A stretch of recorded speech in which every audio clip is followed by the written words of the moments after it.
Il-blogger u membru parlamentari laburista Glenn Bedingfield gawda minn pakkett finanzjarju ta' 42,000 euro fis-sena direttament mill-uffiċċju tal-Prim Ministru. Dan apparti l-20,000 euro onorarja bħala membru parlamentari.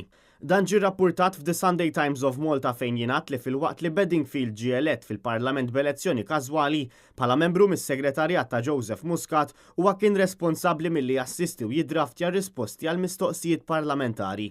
Fil-waqt li mhux magħruf jekk Bedingfield għadux qed igawdi minn dan il-pakkett finanzjarju, kellux il-kuntratt imġeddet jew saħansitra jingħatax responsabilità oħra, The Sunday Times saħqet li sal-ħarġa tal-lum l-eks ġurnalist u preżentatur tal-medja laburista ma tal-ebda risposta għad-domandi li sarulu. Fil-waqt li sorsi qrib dan il-ġurnal spjegaw li għandu jidher Kastilja ta' spiss, il-kuntratt li kiseb fit-3 ta' Ġunju tal-2017 propju fil-ġurnata tal-elezzjoni ġenerali huwa dak ta' skala 5 fis-servizz pubbliku u ekwivalenti għal assistent direttur.